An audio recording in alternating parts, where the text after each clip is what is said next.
ওকে, so তাহলে আমরা আস্তে আস্তে আবার শুরু করি। তো লাস্ট ক্লাসে আমরা চ্যাপ্টার 6 এর রিভিশনটা শেষ করছিলাম এন্ড ইন্ট্রোডাক্টরি কথাবার্তা বলছিলাম যে এই ব্যাচের ক্লাসেস গুলো অ্যাকচুয়ালি কিভাবে করে অপারেট করা হবে। তো তোমাদেরকে অলরেডি চ্যাপ্টার 6 এর একটা ওয়ার্কশিট দিছিলাম যেটা তোমরা সলভ করে সাবমিট করছো। তো ওইটা রিলেটেড কারো যদি কোনো প্রবলেম থাকে দেন ওইটা বলবা, দেন ওইটা সলভ করে দিব এন্ড আমি নিজে আরেকটা ওয়ার্কশিট দেখাই দিব আর কি।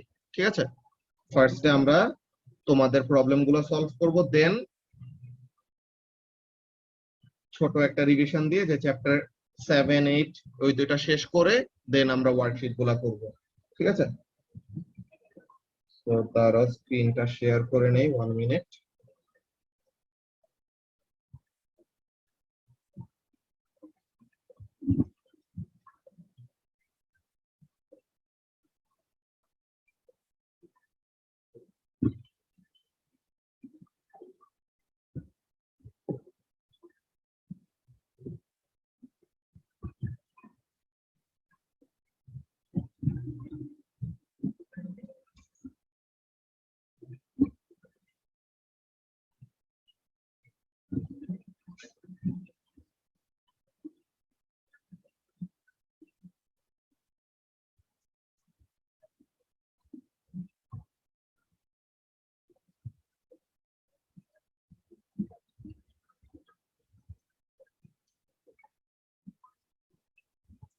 ওকে, তোমরা কি এখন স্ক্রিন দেখতে পাচ্ছ?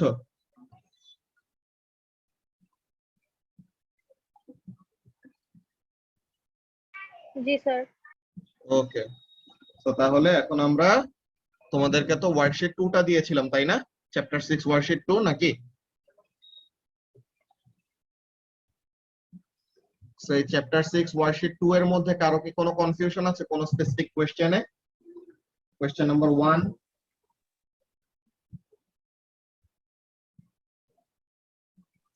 Sir 5E। কোনটাতে, লাস্টেরটায়? জি স্যার। আচ্ছা, explain how connecting the safety wire reduces the possible dangers when fueling an electrically charged aircraft. So তাহলে সেফটি ওয়্যারটা কানেক্ট করলে পরে কি লাভ হয়? সেফটি ওয়্যারটা কানেক্ট করলে পরে সে ওই যে এয়ারক্রাফটটা চার্জ ছিল না, যে এয়ারক্রাফটের বডির মধ্যে যেই চার্জগুলি আটকায় আছে, তো সেফটি ওই ওয়্যারটা কানেক্ট করলে পরে চার্জগুলি কি হয়ে যেতে পারবে, স্যার ডিসচার্জ হয়ে যেতে পারবে। 5E। 5 এ? ও আচ্ছা, ঠিক আছে। হ্যাঁ। তো 1 এ তো প্রবলেম নাই, আমরা সিরিয়াল ওয়াইজ যাব আর কি। হ্যাঁ, ও আচ্ছা আচ্ছা। তো তাহলে কোশ্চেন নাম্বার 1 এর প্রবলেম নাই। কোশ্চেন নাম্বার 2,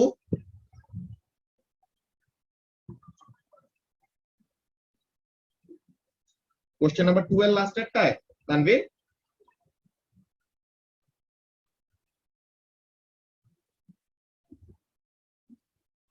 লাস্টের কোশ্চেন। আচ্ছা, সো কোশ্চেন নাম্বার 1, 2 তে কারো কোনো প্রবলেম নাই। কোশ্চেন নাম্বার 3 তে,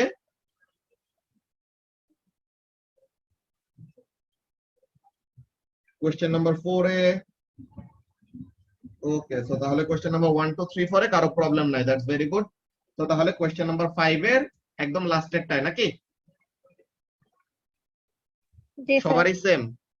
আচ্ছা, তো তাহলে আমরা দেখি কোশ্চেন নাম্বার 5 টা একটু ফার্স্ট থেকে পড়ে দেখি কি কি বলতেছে। The diagram shows part of a lighting circuit in a house. The circuit is protected by fuse F. Give two reasons why the lamps are wired in parallel. So তাহলে parallel এর দুটো এরকম অ্যাডভান্টেজ বলবো যে একটা হলো bulb নষ্ট হয়ে গেলেও আর বাকিগুলো যেন জ্বলে, দেন সবগুলো যেন ইকুয়াল ভোল্টেজ পায়, সো তাহলে ইকুয়াল ব্রাইটনেস থাকে, ওরকম ম্যাক্সিমাম ব্রাইটনেসে জ্বলতে পারে যেন। Then what is the current at P? P তে কারেন্টটা কি হবে? সবগুলা কারেন্টের সামেশন, তাই না? তো তাহলে পরে কত আসে, 1.38 নাকি? এরপরে ফিউজ কিভাবে সার্কিটকে প্রোটেক্ট করে এটা তোমরা পারছো। Equation linking power current and voltage P is equal to IV, এটা পারছো। Calculate the power of the lamp, তো তাহলে ল্যাম্প এল এর পাওয়ার বের করছো। Then amount of energy transfer in 3 minutes, ওইটাও বের করছো যে পাওয়ারের সাথে টাইম মাল্টিপ্লাই করে দিছো। 3টা মিনিটে আছে, মিনিট থেকে কিসে নিতে হবে? মিনিট থেকে সেকেন্ডে নিতে হবে। নাও ই পার্টে তোমাদের সমস্যা। আচ্ছা দাঁড়াও, এটা আমি একটু পোর্ট্রেট মোডে নেই, দেখো দেখো তো এটা থেকে বেশি ছোট লাগে দেখতে? পোর্ট্রেট মোডে নিছি কেন, বিকজ পুরো সার্কিটটা এন্ড টেবিলটা যেন দেখা যায়। ওকে, আচ্ছা। তো এখন এখানের মধ্যে খেয়াল করো, আমরা যদি দেখি কোশ্চেনে কি বলতেছে, this diagram shows another lighting circuit. আচ্ছা, তো এই যে অল্টারনেটিং একটা পাওয়ার সাপ্লাই দিছে, power supply doesn't matter, alternating হোক বা ডিরেক্ট হোক, আমাদের সুইচের কানেকশন গুলো মেইনলি ম্যাটার করবে। ওকে, সো তাহলে ব্যাপারটা খেয়াল করো কি কি বলতেছে। Complete the table by putting tick in the box if the lamp is lit, মানে ল্যাম্পটা যদি জ্বলে সো তাহলে টিক দিবা, আর ল্যাম্পটা যদি না জ্বলে তো তাহলে ক্রস দিবা। সো এই কথাটা বলছে। তো এখন বলতেছে কি, সুইচ 1 এর পজিশন যে S1 ইদার W তে কানেক্ট হইতে পারে অর Z এ কানেক্ট হইতে পারে, আর সুইচ 2 টা ইদার X এ কানেক্ট হইতে পারে অর Y এ কানেক্ট হইতে পারে, যে কোনো একটা at a time X and Y এ কানেক্ট হইতে পারবে না, ইদার X অর Y, এমন টাইপের ব্যাপার। ওকে, সো তাহলে এখানের মধ্যে কাজটা যদি আমরা দেখি, বলতেছে সুইচ 1 টা W তে, সো আমি রেড কালার দিয়ে যেটা ড্র করতেছে ওগুলো হলো অ্যাকচুয়াল কানেকশন। ওকে, সুইচ 1 টা হলো W তে, আর সুইচ 2 টা কোথায়, সুইচ 2 টা হলো X এ। তো এখন দেখো তো, এই আমাদের সার্কিটটা যদি আমরা যাই, এখান থেকে এই গেলাম, এই গেলাম, এই গেলাম, সুইচ 1 সুইচ 2 থেকে এরকম, আমাদের কানেকশনটা কি কমপ্লিট আছে নাকি মাঝে দিয়ে কোনো জায়গায় খালি আছে? কমপ্লিট, তাই না বৃষ্টি, বুঝতে পারতেছো? জি স্যার। তো তাহলে এখানে কমপ্লিট যদি সার্কিটটা হয় তো তাহলে কি ল্যাম্পটা জ্বলবে, রাইট? তো তাহলে টিক দিলাম। এখন আবার প্রথমটা শেষ, তো এখন আবার দেখি নতুন ভাবে সুইচ কোথায় কি কানেকশন দিতেছে। রেড কালার দিয়ে যেগুলো আঁকবো ওটা হলো আসল সুইচের কানেকশন। ওকে, তো এখন দেখো, S1 টা হলো W তে, S2 টা হলো Y এ, মানে S1 হলো W তে, S2 হলো Y এ। তো এখন আমরা যদি দেখি আবার, এই আসতেছি, এই গেলাম, এই গেলাম, সুইচ 2 থেকে নিচে নামলাম বিকজ Y এ কানেক্ট করা। এখন Z এ এসে আমরা কি আটকায় গেলাম না বৃষ্টি? দেখো তো, আমরা কি Z থেকে কি সুইচ 1 এর কানেকশন পাইতেছি নাকি পাইতেছি না? না স্যার, পাচ্ছি না। সো তাহলে আমরা যদি সুইচ 1 এর কানেকশনটা ওখানে না পাই তো তার মানে কি সার্কিটটা এই জায়গায় ইনকমপ্লিট। ভেরি গুড তানভীর, ওখানে মধ্যে ইনকমপ্লিট কানেকশন, সো তাহলে এখানে বাল্বটা কি করবে না, জ্বলবে না। বুঝতে পারলা ব্যাপারটা? সার্কিট ইনকমপ্লিট জি থাকলে স্যার। বাল্ব জ্বলবে না, সো তাহলে এখানে দিলাম ক্রস। ওকে, এখন আবার নতুন পরেরটার জন্য দেখি কি বলতেছে। পরেরটায় সুইচ 1 হলো Z এ, সুইচ 2 হলো X এ, মানে সুইচ 1 হলো Z এ, সুইচ 2 হলো X এ। ওকে, তো এখন দেখো কি হচ্ছে, এই আমাদের যাব উপরে গেলাম সুইচ 2 থেকে বিকজ X এ কানেক্ট করা, দেন এখানে W তে এসে W থেকে কি আমাদের কানেকশন আছে নাকি ওখানে কানেকশন ছুটায় রাখা? কানেকশন ওখানে ইনকমপ্লিট না? যারা W এর জি সাথে কি ভাইয়া। S1 এর কানেকশন আছে? নাই, তো তার মানে ও জায়গায় সার্কিটটা ইনকমপ্লিট। তো তাহলে সার্কিট ইনকমপ্লিট থাকলে পরে কি হবে না, বাল্বটা জ্বলবে না। ওকে, নাও দ্য লাস্ট ওয়ান, লাস্টেরটাই কি বলতেছে আমরা যদি দেখি, আগেরটা মুছে নেই। সো S1 হলো Z এ, S1 হলো Z এ, আর S2 টা হলো Y এ। এখন কি বলতেছে যদি আমরা দেখি, ভেরি গুড তানভীর। তো তাহলে এই S2 থেকে নিচে যাব বিকজ Y এর সাথে কানেকশন, Z এ আসলাম, এখন Z এর সাথে S1 এর কানেকশনটা কমপ্লিট আছে। তো এখানের মধ্যে কি সার্কিটটা পুরাটা কমপ্লিট, তো তার মানে কি বাল্বটা জ্বলবে নাকি জ্বলবে না ইয়াহিয়া? জ্বলবে স্যার। এখানে বাল্বটা জ্বলবে বিকজ সার্কিটটা ফুল কমপ্লিট আছে। তো তাহলে এইটা হলো আমাদের E1 এর অ্যান্সার। এটা নিয়ে কি এখন কারো কোনো প্রবলেম আছে? না ভাইয়া। ওকে, এন্ড লাস্ট এখানের মধ্যে বলতেছে কি, যে suggest where this circuit could be useful in a house, যে এই সার্কিটটা বাসায় কোন জায়গায় ইউজফুল হতে পারে। স্টেয়ারওয়েতে আমরা এমন ইউজ করতে পারি, বা বেড সুইচে আমরা এরকম ইউজ করতে পারি, তাই না? তো তাহলে এখানের মধ্যে আমরা লিখতে পারি স্টেয়ারওয়ে, সরি, স্টেয়ারওয়েতে ইউজ করা যায়, আর বেড সুইচ হিসেবে ইউজ করা যায়। মনে করো তোমার খাটে শুইছো, হ্যাঁ স্টেয়ারকেস দিছিল হবে। এগুলা মার্ক স্কিম আমি দিয়ে দিব, বুঝছো? মার্ক স্কিম আমি আজকে রাতে তোমাদের গ্রুপে দিয়ে দিব, যে যে ওয়ার্কশিট সলভ করা হয়ে যায় ওগুলা মার্ক স্কিম গ্রুপে দিয়ে দিব, ঠিক আছে?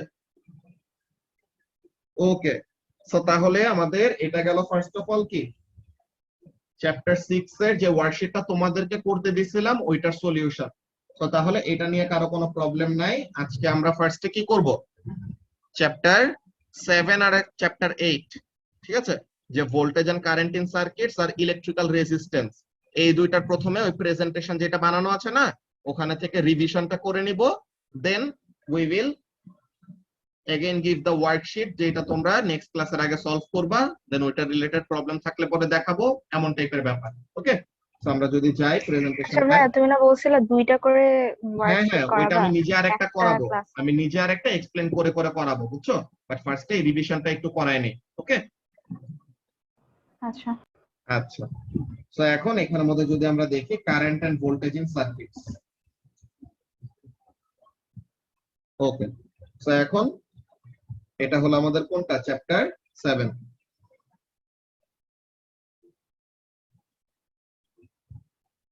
এখানের মধ্যে কি বলতেছে, লেটস সি। কারেন্ট, কারেন্ট জিনিসটা কি, কারেন্ট আসলে কিভাবে ফ্লো করে, how current flows when a voltage is applied across the terminals of a wire, যে ওয়্যারের দুইটা টার্মিনাল মানে ওয়্যারের দুই এন্ডে যখন নাকি আমরা কোন একটা ভোল্টেজ অ্যাপ্লাই করব, ভোল্টেজ অ্যাপ্লাই করে আসলে কিভাবে, ব্যাটারি দিয়ে, তাই না? সো কি হয়, the free electrons in the metal, মেটালের মধ্যে যেহেতু অনেক অনেক ফ্রি ইলেকট্রন থাকে, লাস্ট ক্লাসে জিজ্ঞাসা করছিলাম না যে মেটালের মধ্যে কেমন টাইপের বন্ডিং থাকে এন্ড এভরিথিং। সো তাহলে এখানের মধ্যে কি বলতেছে দেখো, the free electrons in the metal are attracted to the positive end, তাই না? তো তাহলে ইলেকট্রনস তো নিজে নেগেটিভলি চার্জ, সো তাহলে ইলেকট্রন কার কাছে অ্যাট্রাক্টেড হবে, পজিটিভ টার্মিনালের কাছে অ্যাট্রাক্টেড হবে। আর তাহলে আমাদের ইলেকট্রনের মুভমেন্টটা এন্ড কারেন্টের ডিরেকশনটা কি কি হচ্ছে ওই ব্যাপারটা যদি আমরা পরে লিখবো সার্কিটের মধ্যে। তো বলতেছে কি কারেন্টের এসআই ইউনিট হলো ampere and is basically the rate of flow of charge. তো কারেন্টের মেইন ডেফিনেশন এই বোল্ডের মধ্যে লেখা আছে কি, current is the rate of flow of charge. Okay, so এটা বুঝতে হোপফুলি কারো কোনো প্রবলেম হওয়ার কথা না। কারেন্টের মেইন ডেফিনেশন হলো এইটা। এখন চার্জ এন্ড ভোল্টেজ, চার্জটা কি, চার্জ যার এসআই ইউনিট হলো coulomb, charge is equal to what, charge is equal to current into time, charge is equal to current into time. So তাহলে current is equal to charge divided by time, এটাই তো আমাদের কি rate of flow of charge, যে প্রতি 1 সেকেন্ডে কতটুকু আর কতগুলি চার্জ পাস করতেছে এটাকে আমরা কি বলবো, কারেন্ট বলবো। সো তাহলে current is equal to Q by T, so তাহলে কিউ ইজ ইকুয়াল টু কি হবে, আই ইনটু টি হবে। তো এরকম, সো বলতেছে যে T must be in second, যে টাইমটাকে আমরা সেকেন্ডে কনসিডার করব। তো তাহলে বলতেছে so 1 ampere current is equal to 1 coulomb is equivalent to মানে কি ইকুয়াল, সো তার মানে 1 ampere current is equal to 1 coulomb of charge flowing per second. So তার মানে 5 অ্যাম্পিয়ার অফ কারেন্ট মানে কি 5 কুলম্ব অফ চার্জ 1 সেকেন্ডে পাস করবে। 10 অ্যাম্পিয়ার কারেন্ট মানে কি 10 কুলম্ব অফ চার্জ 1 সেকেন্ডে পাস করবে, মানে প্রতি 1 সেকেন্ডে কত কুলম্ব অফ চার্জ ফ্লো করে বা পাস করে ওইটাকে আমরা কি বলি, কারেন্ট। ওকে, সো তাহলে চার্জ, কারেন্ট আর টাইম রিলেটেড আমাদের এই ফর্মুলাটা মনে রাখতে হবে যে charge is equal to current into time, ঠিক আছে? ভোল্টেজটা কি, ভোল্টেজটাকে অনেক সময় কি বলা হয়, পটেনশিয়াল ডিফারেন্স বলা হয় বা ইএমএফ ও বলা হয়, যে ব্যাটারি যে ভোল্টেজটা সাপ্লাই করে ওই ব্যাটারির ভোল্টেজটাকে আমরা কি নামে ডাকি, জোহা, ব্যাটারির ভোল্টেজটাকে আমরা ইএমএফ নামে ডাকি, তাই না? যে ব্যাটারিটা মানে পাওয়ার সাপ্লাইটা চার্জ ক্যারিয়ারদেরকে যতটুকু ইলেকট্রিক্যাল এনার্জি দিচ্ছে, কিসের জন্য ইলেকট্রিক্যাল এনার্জি দিবে, তাহলে যেন তারা সার্কিটের মধ্যে যাদের যাদের এনার্জি দরকার তাদেরকে এনার্জি গুলো দিতে পারে, তাই না? তো তাহলে কি বলতেছে এখানে, voltage, also known as potential difference, has an SI unit of volts. তো কি বললো? Is the energy consumed or supplied? Energy consume করবে কারা? Components রা। আর energy supply করবে কারা? Power supply, as in battery, cell এরা। ঠিক আছে? তো তাহলে এখানের মধ্যে কাজটা কি হচ্ছে? পাওয়ার সাপ্লাই যেই এনার্জিটা দেয় কাদেরকে? পার কুলাম্ব অফ চার্জ কে, এই যে পার ইউনিট অফ চার্জ কে যতটুকু ইলেকট্রিক্যাল এনার্জি সাপ্লাই করা হয় বা পার ইউনিট অফ চার্জ যতটুকু ইলেকট্রিক্যাল এনার্জি কনজিউম করে বা ইউজ করে, ওইটাকে আমরা কি বলবো? এটাকে আমরা বলবো ভোল্টেজ। ওকে, সো তাহলে এই জিনিসটা হলো আমাদের প্রথম কাজ, যে ভোল্টেজটা কি? জুলস পার কুলাম্ব, যে energy per unit charge. So তাহলে voltage is equal to energy per unit charge, or energy is equal to কি? VQ। তো এখন আমরা চার্জ কে কি লিখতে পারি? Charge is equal to current into time। তো তাহলে energy is equal to what? Energy is equal to voltage into current into time। ঠিক আছে, এই ফর্মুলা গুলো তো আমরা আগে থেকেই জানি, তো এখানের মধ্যে বুঝতে কারো কোনো প্রবলেম নরমালি হওয়ার কথা না, তাই না? তো তাহলে এখানের মধ্যে electrical energy is equal to what? Voltage into current into time. Okay, তো এটা নিয়ে কি কারো কোনো প্রবলেম আছে? না ভাইয়া। ওকে, সো ইন্ট্রোডাকশন টু সার্কিটস। তো এটা ওই যে আমাদের এই কগনিটিভ ভিডিও, সো আমরা এই ভিডিওটা দেখে নেই। Let's go to YouTube, intro to circuits.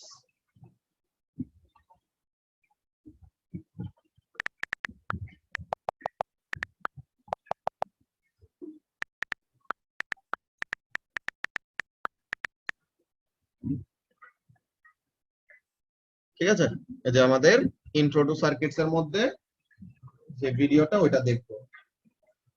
Same instruction আগের মতো, যে ভিডিও দেখতে সময় যদি কারো কোনো প্রবলেম ফেস করো, you will raise your hand. তো তখন আমি ভিডিওটা পজ করে তোমাদের কোয়েশ্চেনের অ্যান্সার দিয়ে দেন আবার ভিডিও কন্টিনিউ করব।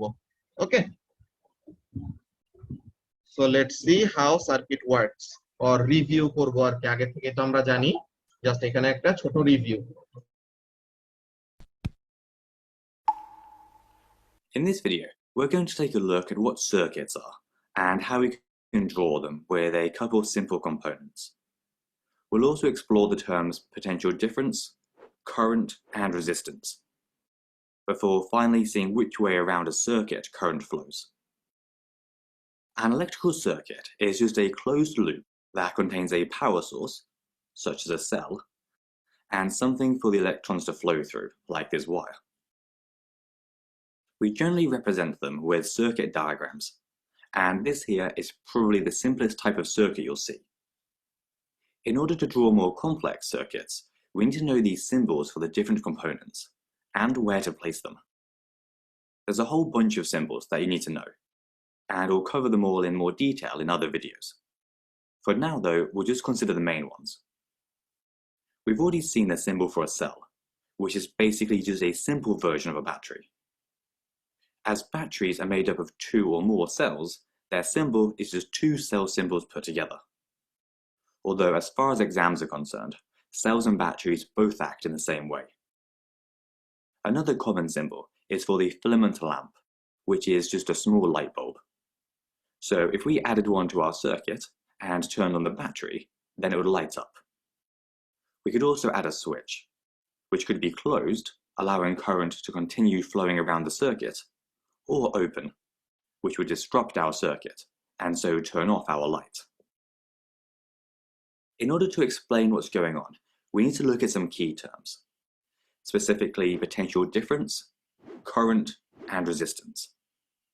Current, denoted by the letter I, is a measure of the flow of electrons around the circuit, similar to the flow of water through a pipe, and is measured in amperes, which are often just called amps, and are denoted with the letter A. Meanwhile, the potential difference, denoted by V, is the force driving this flow of electrons, and is provided by the cell or battery. You can think of this as the pump that forces the water along the pipe. Another name for potential difference is voltage, and is measured in volts. Finally, resistance, R, is exactly what the name suggests. It's everything that resists or opposes the flow of electrons, similar to a partial blockage in our pipe example, and it's measured in ohms. The last thing we need to cover is which way round a circuit current flows. If you look at the cell on this circuit diagram, you can see that it has one longer line and one shorter line. The longer line in a cell or battery is always the positive terminal, whereas the shorter line is always a negative terminal. Now, because electrons are negatively charged, they flow around the circuit from the negative terminal to the positive terminal. However, when people first discovered electricity, they didn't know anything about this. So they decided that current flows from positive to negative, and we now keep this convention, sometimes calling it conventional current. So even though it's a bit weird, just remember that for your exams, current always flows from the positive terminal to the negative terminal. That's everything for today though, so hope you found it useful. Okay, so তাহলে এখানের মধ্যে আমাদের সার্কিটের ছোটখাটো একটা introductory কথাবার্তা বলছে। প্রথমে হলো আমাদের সিম্পল যে সার্কিট কেমন দেখতে হয়, যে একটা সেল, একটা কম্পোনেন্ট এরকম ভাবে কানেক্ট করা লাগবে তাহলে যেন সার্কিটটা কমপ্লিট থাকে এন্ড এভরিথিং। দেন বললো আরো কমপ্লেক্স সার্কিট ড্র করার জন্য যত এরকম কম্পোনেন্ট পারা বা তাদের সিম্বল গুলি দিয়ে আমরা কি করব, রিপ্রেজেন্ট করব। দেন ওরকম ব্যাটারির বা সেলের কোন সাইড পজিটিভ কোন সাইড নেগেটিভ, দেন কারেন্ট কোথা থেকে কোথায় ফ্লো করে, তো এইসব ব্যাপারগুলা নিয়ে ডিসকাস করছে। তো এইগুলা নিয়ে তো কারো কোনো কনফিউশন নাই আছে? না ভাইয়া। ওকে, সো আমরা কুইকলি এগুলা গ্লস ওভার করে যাচ্ছি তাহলে যেন আবার ওই ওয়ার্কশিট গুলা দিলে তাড়াতাড়ি করে করতে পারবো, ঠিক আছে? এমন হলো ব্যাপার। তো তাহলে ইন্ট্রো টু সার্কিটস, তো এগুলো হলো আমাদের কমন কয়েকটা সার্কিট সিম্বল যেগুলি আমাদের জানতে হবে আইজিসিএস এর জন্য। এই কয়েকটা মাস্ট কি কি? এটা হলো ওপেন সুইচ, সুইচ ওপেন মানে হলো সুইচ অফ। ক্লোজড সুইচ মানে কি? সুইচ অন করা, মানে কানেকশন আছে। একটু আগে তো আমরা সুইচ নিয়ে কয়েকটা প্রবলেম দেখে আসলাম, যে কোশ্চেন নাম্বার 5 এর ই নাম্বার। দেন সেল, এই যে সেলের লম্বাটা হলো পজিটিভ, ছোটটা হলো নেগেটিভ। আর মোর দেন ওয়ান সেল, যে একটার বেশি সেল যদি থাকে তো ওইটাকে আমরা কি বলবো? ব্যাটারি। তো সেল আর ব্যাটারির মধ্যে ডিফারেন্স কি? সেল হলো একটা সিঙ্গেল পজিটিভ সিঙ্গেল নেগেটিভ, আর মোর দেন ওয়ান সেল থাকলে পরে কি হবে? ওটা একটা ব্যাটারি হবে, ঠিক আছে? এটা হলো একটা ডায়োড। ডায়োডের কাজ কি ওটা আমরা একটু পরেই দেখবো, যে ডায়োড কি করে। It only lets current to flow in one direction. যে ডায়োডের একটা অ্যারো আছে দেখছো, ডায়োডের অ্যারোটা যেই ডিরেকশনে, সে শুধু এই ডিরেকশনে কি করতে দেয়? কারেন্টটাকে ফ্লো করতে দেয়। ডায়োডের অ্যারোর উল্টা ডিরেকশন দিয়ে যদি কোনো কারেন্ট ফ্লো করতে আসে তো তখন তাকে কি করে দেয়? অপোজ করে, আটকায় দেয়, ঠিক আছে? এই রেক্ট্যাঙ্গেল শেপের এটার নাম হলো কি? একটা রেজিস্টার। ভেরিয়েবল রেজিস্টারটা কি? ভেরিয়েবল রেজিস্টারটা হলো এই রেক্ট্যাঙ্গেলের মধ্যে অ্যারো দিয়ে যেরকম সিম্বল। এটা কি? ডায়োডের মতোই না, ডায়োডই আঁকছে, জাস্ট ডায়োডের পরে উপর দিয়ে কি করছে? দুইটা অ্যারো এঁকে দিচ্ছে বাইরে। তো এটা কি? এটা শর্ট ফর্মটা হলো এলইডি, যেটাকে বলা হয় কি? Light emitting diode.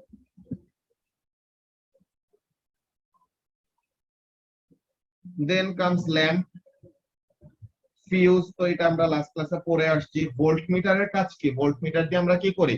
Voltage measure করি, তাই না? ভোল্টমিটার দিয়ে we measure the value of voltage. Ammeter দিয়ে কারেন্ট। থার্মিস্টর কি? থার্মিস্টর হলো আমাদের একটা স্পেশাল টাইপ অফ রেজিস্টর যে কি করে। ওয়ালাইকুম আসসালাম মোনায়েজা। তো তাহলে যে কথাটা বলতেছিলাম, যে থার্মিস্টরটা কি করে? সে হলো একটা temperature dependent resistor which do what? Temperature বাড়লে বা কমলে তার রেজিস্ট্যান্সের মধ্যে ভেরিয়েশন আসে। ওরকম সেম ওয়েতে এইটা হলো আরেকটা স্পেশাল টাইপ অফ রেজিস্টর যে কি? এলডিআর। তার ফুল ফর্ম কি? Light dependent resistor. Okay, so তাহলে এগুলো হলো আমাদের সরি, এগুলো হলো আমাদের কমন কয়েকটা সার্কিট সিম্বল যেগুলি ও লেভেলস এর জন্য আমাদের জানতেই হবে, যে কোনো সময় আসতে পারে ডিরেক্টলি কোয়েশ্চেনও আসে যে একটা, আচ্ছা ভাইয়া, হ্যাঁ বলো যারা। কারেন্ট তো এমনি তো নেগেটিভ থেকে পজিটিভে ফ্লো করে না, তো না ডায়োডের না, মেইন ইয়াটা ওইটা কি? ইলেকট্রনের ফ্লো। এই জিনিসটা এর জন্য আমি বললাম যে লিখে দিই। হ্যাঁ, দেখো এইটা, এই যে এখান থেকে এখানে পজিটিভ থেকে নেগেটিভে কি করবে, কারেন্ট ফ্লো করবে। কারেন্ট ফ্লো করবে কোথা থেকে কোথায়, পজিটিভ থেকে নেগেটিভে। ওকে, এটা অলওয়েজ। আর নেগেটিভ থেকে পজিটিভে যায় আসলে কে,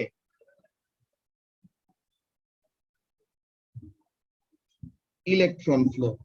ঠিক আছে, ও তো এই আচ্ছা, জিনিসটা হ্যাঁ। মনে রাখবা যে ইলেকট্রন ফ্লো করে নেগেটিভ থেকে পজিটিভ, কারেন্ট ফ্লো করে পজিটিভ টু নেগেটিভ। তো তার মানে কি, ইলেকট্রন ফ্লো আর কারেন্টের ফ্লো এর ডিরেকশন কি হবে, অলওয়েজ উল্টা। তো এই জিনিসটা সাইডে আলাদা করে লিখে রাখি, কারেন্ট ফ্লোস ফ্রম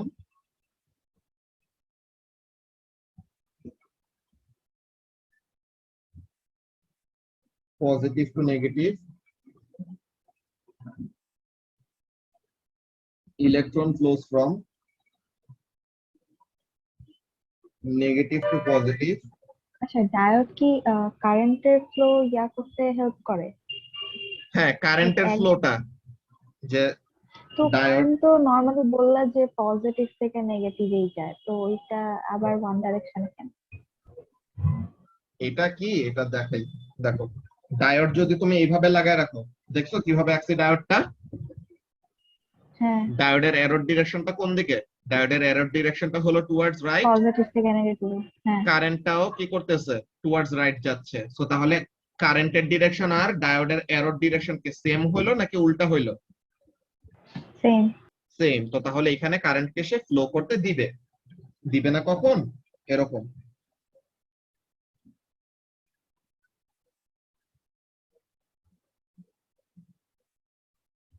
এমন যদি হয়, আমি দেখছো কি করলাম, সেলটাকে উল্টাই দিলাম নাকি। হ্যাঁ, তো এখন কারেন্টটা আসতে যাবে এইদিকে, কিন্তু ডায়োডের এরর ডিরেকশনটা কোন দিকে, উল্টা দিকে না। হ্যাঁ, তো এর মানে কি এটার জন্য কারেন্ট ফ্লো করবে না? তো এটার জন্য কারেন্ট ফ্লো করবে না, বুঝতে পারছো। আচ্ছা, বুঝতে পারছি। ওকে, ওয়ালাইকুম আসসালাম মাহফুজ। বায়োলজি ক্লাস কয়টা পর্যন্ত থাকে? 6:30 থেকে 7:30। আচ্ছা, তাহলে তো বাজে এক টাইমিং দিছে। ওকে, তো আমরা এখানের মধ্যে যেটা দেখতেছি যে electron flows from positive to negative, কি বলে, ইলেকট্রন নেগেটিভ থেকে পজিটিভে যায়, কারেন্ট পজিটিভ থেকে নেগেটিভে যায়। সো তাহলে ইলেকট্রন আর কারেন্টের ফ্লো এর ডিরেকশন কি, opposite. So current and electrons flow in opposite directions.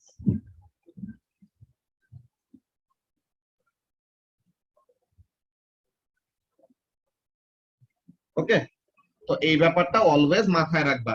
ঠিক আছে, কারেন্ট জীবনেও পজিটিভ থেকে নেগেটিভ ছাড়া অন্য কোনো ডিরেকশনে হবে না। কারেন্ট অলওয়েজ কোথা থেকে কোথায় ফ্লো করবে, পজিটিভ টু নেগেটিভ। ঠিক আছে মুবাশিরা।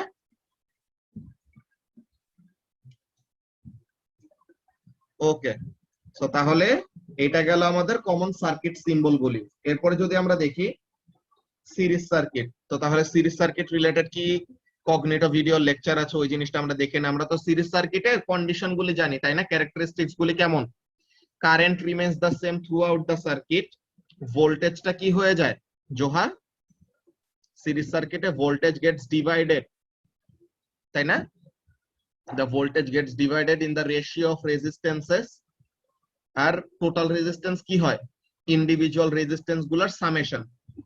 তো এখানের মধ্যে সিরিজ সার্কিট নিয়ে কি কি বলতেছে ওইসব জিনিসগুলো আমরা দেখি।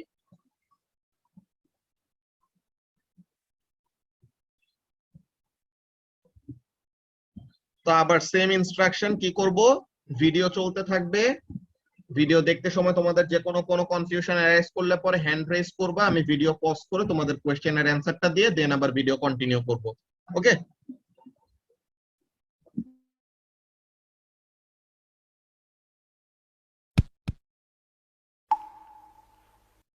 A common point of confusion in exams is the differences between series and parallel circuits. In a series circuit, we only have a single loop, and the components are all connected one after the other. On the other hand, parallel circuits contain more than one loop, and this small difference completely changes how we measure current, voltage, and resistance. In this video, we'll discuss series circuits and some of the calculations that you might have to do. Then in the next video, we'll consider parallel circuits.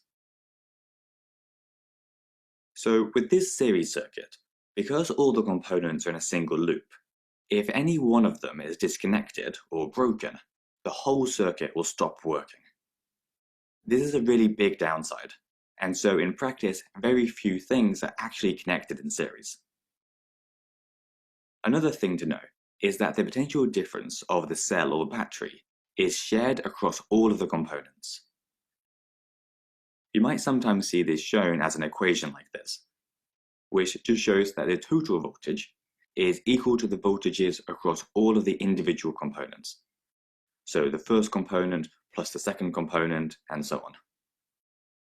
So if our battery here had a potential difference of 12 volts, and the only components are these two lamps, then the voltage across the two of them must add up to 12. For example, if these two lamps were slightly different models, and the voltage measured across one of them was 8 volts, then there must be 4 volts across the other one, as 8 plus 4 is 12. Whereas if both lamps were identical and had the same resistance, then the voltage must be 6 across each of them, because they would each get half of the 12 volts. Current, meanwhile, is the same everywhere in the circuit, no matter where you look. We measure current using an ammeter, which we place in series, so within the main loop. And because the same current flows through all of the components, we can put the ammeter anywhere. For example, instead of putting it down here, we could put it up on one of the sides. It really doesn't matter. We could also calculate the current by dividing the total potential difference by the total resistance, which is just a rearranged form of Ohm's law. Resistance is similar to potential difference, in that the total resistance is just the sum of the individual resistances of each component. This green symbol just means sum, so total, and you sometimes see it in physics and maths papers. As an example, let's imagine that this lamp on the left had a resistance of 4 ohms, and the other one had a resistance of 2 ohms. The total resistance of our circuit would have to be 4 plus 2, so 6 ohms. Now that we know the total resistance of our circuit, we can use Ohm's law to calculate the current by taking the potential difference of our battery, so 12 volts, and dividing it by our total resistance of 6 ohms, to give us a current of 2 amps. One thing to be aware of is that ammeters generally have such tiny resistances that we can ignore them in our calculations, which is why we haven't included anything for the ammeter. The next thing we need to look at is how to calculate the voltage across a single component in a circuit. We just worked out that the current in the circuit is 2 amps. And remember that with current, it doesn't matter whether you're looking at the circuit as a whole or at an individual component. The current is always the same. So we can use that current and the resistance of a specific component to find its individual share of the voltage in the circuit. For example, this lamp on the right has a resistance of 2 ohms, and the current across it must be 2 amps. So using our Ohm's law equation again, we can see that the potential difference must be 2 amps multiplied by 2 ohms. So there must be 4 volts across this specific lamp. To find the voltage across the other component, we could do the same thing again, or because we know that the total voltage must be the same as the battery, which was 12 volts, we can just do 12 minus 4 to find that this other lamp must have a potential difference of 8 volts. Or if you don't like maths, the final way we can find the voltage is just to use a voltmeter, which we connect in parallel across the component we're looking at. So this one would give us a reading of 8 volts. Even though voltmeters are in parallel, we'd still treat the overall circuit as being series. As a final point, it's good to remember that due to Ohm's law, those components with a greater resistance will always have a higher share of the voltage. You can think of this in terms of more force being required to push the charge through the areas of highest resistance. This is why our 4 ohm resistor had 8 volts of the overall potential difference, but our 2 ohm resistor only got 4 volts. Anyway, that's everything for this video. So okay, so তাহলে series circuit related কি কারো কোনো problem আছে যে series সার্কিটের ব্যাপারগুলো মনে পড়ছে সবার? যে Yes, sir. কারেন্ট সব জায়গায় সেম থাকে, ভোল্টেজটা কি হয় রেজিস্ট্যান্সের রেশিও ওয়াইজ ডিভাইড হয়ে যায়, যার রেজিস্ট্যান্স বেশি তার অ্যাক্রসে ভোল্টেজ বেশি, যার রেজিস্ট্যান্স কম তার অ্যাক্রসে ভোল্টেজ কম, and total voltage is equal to কি হবে পাওয়ার সাপ্লাইটা বা ব্যাটারিটা যত ভোল্টেজ দিবে বাকি যতগুলো কম্পোনেন্ট লাগানো থাকবে তাদের ইন্ডিভিজুয়াল ভোল্টেজ গুলি সাম আপ করলে পরে কি পাবো আমরা টোটাল ভোল্টেজের সমান পাবো। ইন দা সেম ওয়ে রেজিস্ট্যান্সের কথা, যে total resistance in the circuit কি হবে ইন্ডিভিজুয়াল যতগুলি কম্পোনেন্ট আছে তাদের রেজিস্ট্যান্সের সামেশন, রাইট?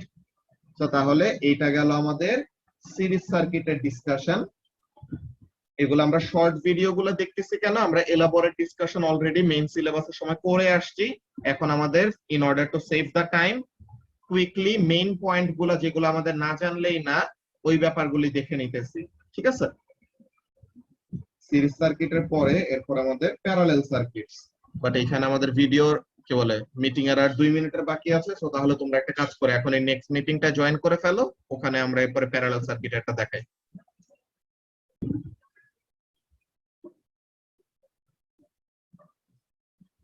প্যারালাল সার্কিটের এমনিতে আমি আগে যদি একটা সামারি দিয়ে রাখি, জিনিসটা কি ছিল যে প্যারালাল সার্কিটে কারেন্টটা কি হয়ে যাবে জাংশন গুলি যখন পাবে তখন ওই জাংশন গুলিতে এসে কারেন্টটা স্প্লিট করবে, তাই না জোহা? যে কারেন্টটা কি হয় the current gets divided, কেমন ভাবে ডিভাইড হবে in the inverse ratio of resistances, মানে কি যেই লুপ দিয়ে বা যেই পাথে রেজিস্ট্যান্স বেশি ওই দিক দিয়ে কম কারেন্ট ফ্লো করবে, যেই পাথে রেজিস্ট্যান্স কম ওই দিক দিয়ে বেশি করে কারেন্ট ফ্লো করবে, তাই না?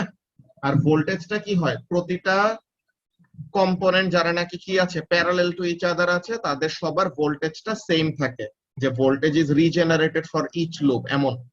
সো ওই ব্যাপারগুলো এখানের মধ্যে দেখবো। এন্ড টোটাল রেজিস্ট্যান্স এর একটা ফর্মুলা আছে 1 by total resistance is equal to 1 by R1 plus 1 by R2 এমন জিনিসটা। তো তাহলে আমরা দেখি প্যারালাল সার্কিটের এখানের মধ্যে কি বলতেছে। in today's video, we're going to explore parallel circuits, and in particular, we'll consider how they treat potential difference, current, and resistance.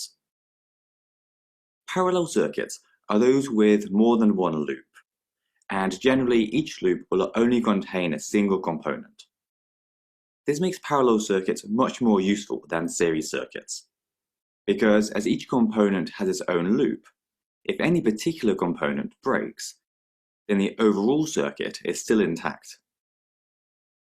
For example, if one of the lights in your house blows, all of the other ones will still work. Often though, circuits will be a mix of series and parallel parts. So although we might have multiple loops, we could still have more than one component in some of those loops. If you're not sure what series circuits are, then it's probably worth checking out our video on that first. We put a link to it down in the description. Now, the first thing to know about truly parallel circuits, so those with only one component in each loop, is that all of the components get their full source potential difference. So if we have a 12-volt battery, then all of the components will have 12 volts across them.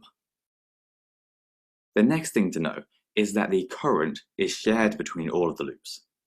So if this circuit with 2 loops had a total of 4 amps flowing through it, then it could be that there were 3 amps flowing in the first loop and 1 amp through the second, or it could be equally split and have 2 amps flowing through each loop. Either way, if we add the currents in each loop together, it will always add up to the total current of the circuit, in this case 4 amps. The way that the current splits will depend on the resistance of the individual components in the circuit, with the loops that have greater resistance taking a lower share of the current. You can think of this as if the current is water flowing down a hill. If the water can flow down 2 possible paths, then most of the water, which represents electrical current, will take the path of least resistance, which is why we get a higher current flowing through the lower resistance loops. The last thing we need to look at is resistance. One strange thing about parallel circuits is that the more components we add in parallel, the lower the total resistance of the circuit will be. It's a pretty odd concept, and it could just be one of those facts that you have to accept and remember. But it might help to think about it in terms of our river example. Imagine that we add another possible route for the water to flow. Even if this route has a high resistance, it still increases the options for our water to flow, meaning that the water can flow down the hill more easily, which is the same thing as saying the overall resistance has decreased. So in physics terms, the more loops we add in parallel, the lower the overall resistance will be, even if those loops contain big resistors. Anyway, that's everything. এখানে কিন্তু লাস্টে খুবই important একটা কথা বলছে, কি বলছে যে যখন নাকি মোর দেন ওয়ান লুপ, যে আমাদের একটার বেশি পাথ যখন নাকি অ্যাভেলেবল থাকে, সো হোয়াট হ্যাপেন্স, তোমরা কিন্তু টোটাল রেজিস্ট্যান্স বের করে আগে দেখছো না একটা ব্যাপার খেয়াল করে, যে কি থাকে the total resistance in a parallel circuit, এটা কি হয় ইন্ডিভিজুয়াল রেজিস্টর গুলার রেজিস্ট্যান্সের থেকে কম হয় না। যে যদি আমরা এটা একটা এক্সাম্পল দেখি নোটপ্যাডে, লেটস সি,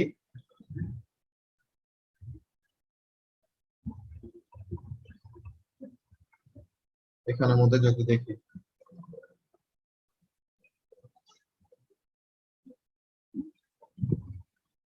এই হলো দুইটা রেজিস্টর, ঠিক আছে।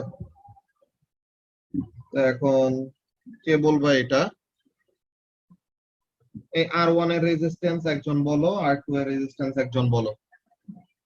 মাইশা, R1 এর একটা রেজিস্ট্যান্সের ভ্যালু বলো, কত দিতে চাও? 10 ওহম, ওকে। আরেকটা কে বলবা? যারা বলো, R2 এর রেজিস্ট্যান্স কত দিতে চাও?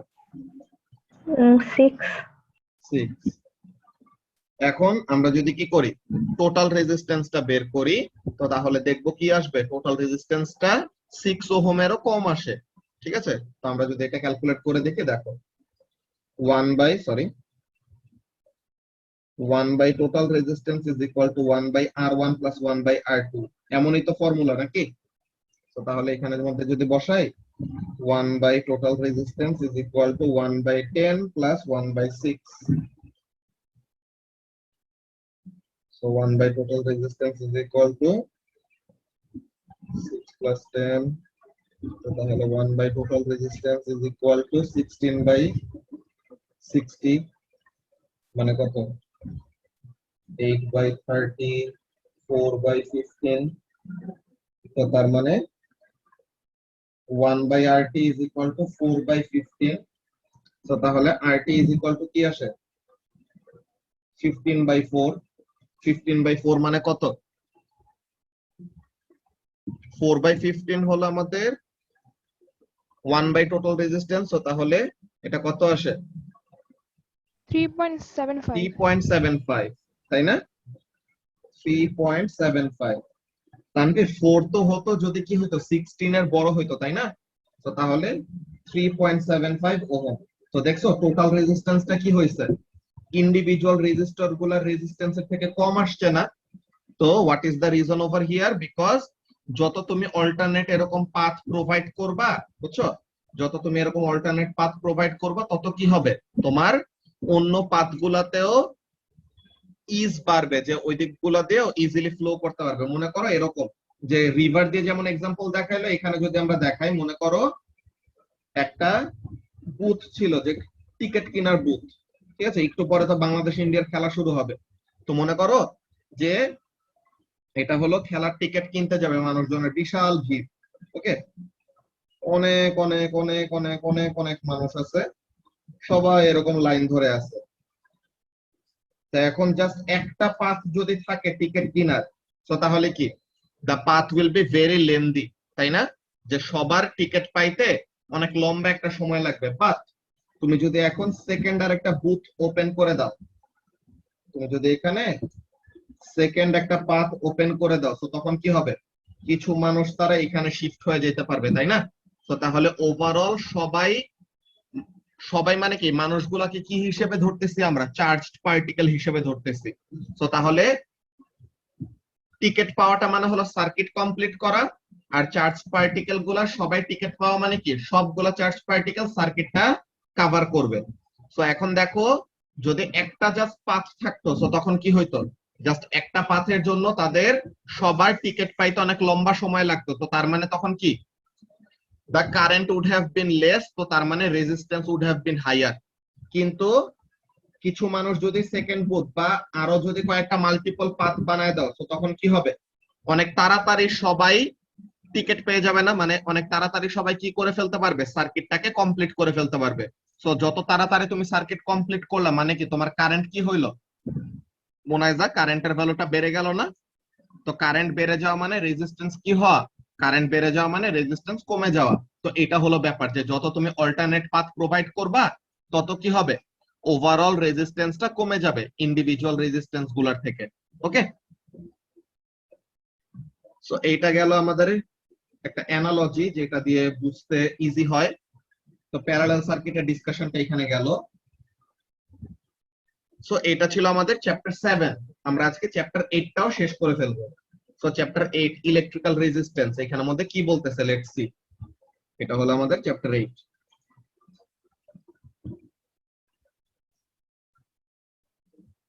রেজিস্ট্যান্সের ব্যাপারটা কি দেখো, এই যে কারেন্ট ফ্লো করতেছে, ইলেকট্রিক কারেন্ট। তুমি যখন নাকি ইলেকট্রিক কারেন্টের ফ্লোটাকে অপোজ করবা, এটাই কি রেজিস্ট্যান্সটা। যে রেজিস্ট্যান্সটা কি? Resistance is a measure of the impedance a component exhibits to the flow of current. কেমন? Basically the greater the resistance, the harder it is for the current to flow through the component. Mathematically V is equal to I R তো আমরা জানতাম। So তাহলে রেজিস্ট্যান্সটাকে subject করলে কি আসবে? Resistance is equal to voltage by current. এমন SI unit of রেজিস্ট্যান্সটা কি? ওহম। কার নামের রেসপেক্টে এটা রাখা হয়েছে? ওহমস ল যে নাকি আমাদের পোস্টুলেট করছিল, তার নামের রেসপেক্টে এই ওহম নামটা ইউনিট রাখা হয়েছে কার? রেজিস্ট্যান্সের। তো কি বলতেছে? Next we will discuss the resistance of various electrical components. কেমন? ওই যে আমাদের কারেন্ট ভার্সাস ভোল্টেজ গ্রাফ যে আমরা দেখছিলাম, রেজিস্ট্যান্স বাড়লে কারেন্ট স্পিড বাড়ে বলতে এরকম না যে এখানের মধ্যে লিকুইডে কিন্তু কি, লিকুইডে কিন্তু এটা তোমার তোমার দেখে মনে হইতেছে পানিটা তাড়াতাড়ি ফ্লো করতেছে, but actually what is happening? Smaller volume of water এখানের মধ্যে কিন্তু রিলিজ হচ্ছে, বুঝছো? এখানের মধ্যে ভলিউম অফ ওয়াটার যে অ্যাজ আ হোল টোটাল কতটুকু ম্যাস অফ ওয়াটার যাচ্ছে, ওইটা যদি ওভারঅল ক্যালকুলেশন নাও, তো তখন দেখবা কি রেজিস্ট্যান্স অফার করলে বা তুমি চাপ দিয়ে ধরে রাখলে পাইপের মধ্যে, তো তখন কি হবে? তোমার রেট অফ ফ্লোটা বেড়ে যায়, কিন্তু ওভারঅল তোমার কি হবে? ভলিউম ফ্লো, ভলিউম কতটুকু ফ্লো করতেছে এটা হলো ফ্লো রেটের সাথে রিলেটেড। এটা নিয়ে আমরা ডিসকাস করব, ঠিক আছে? এটা নিয়ে আমরা একটু পরে, এই টপিকটা শেষ হোক, দেন আমরা আলাদা একটু কথা বলতেছি, ঠিক আছে মাহফুজ? Okay sir. ওকে, তো ওই যে আমরা কারেন্ট ভার্সাস ভোল্টেজ গ্রাফ যে আইভি ক্যারেক্টারিস্টিক্স অনেকগুলো কম্পোনেন্টের জন্য দেখছিলাম, তো তাহলে এখানের জন্য দেখো যে কারেন্ট ভার্সাস ভোল্টেজ গ্রাফের গ্রেডিয়েন্ট আমাদেরকে কি দিবে মনে আছে? রেজিস্ট্যান্স 1 বাই রেজিস্ট্যান্স, তাই না? কারেন্ট ভার্সাস ভোল্টেজ গ্রাফের গ্রেডিয়েন্ট আমাদেরকে কি দেয়? 1 বাই রেজিস্ট্যান্স দেয়। তো তাহলে গ্রেডিয়েন্ট যদি কনস্ট্যান্ট থাকে, কোন গ্রাফের গ্রেডিয়েন্ট কনস্ট্যান্ট? আমরা কিন্তু এই জিনিসটা আগে লিখে রাখছিলাম, রাইট? যে একটা স্ট্রেট লাইনের গ্রেডিয়েন্ট হলো কনস্ট্যান্ট, স্ট্রেট লাইনের হলো কনস্ট্যান্ট গ্রেডিয়েন্ট, আর একটা কার্ভড লাইনের গ্রেডিয়েন্টটা কি হয়? জায়গায় জায়গায় চেঞ্জ হয়। তো একটা কার্ভড লাইনের গ্রেডিয়েন্ট কিভাবে বের করা যায়? ডিফারেন্সিয়েশন টেনজেন্ট ড্র করে, তাই না?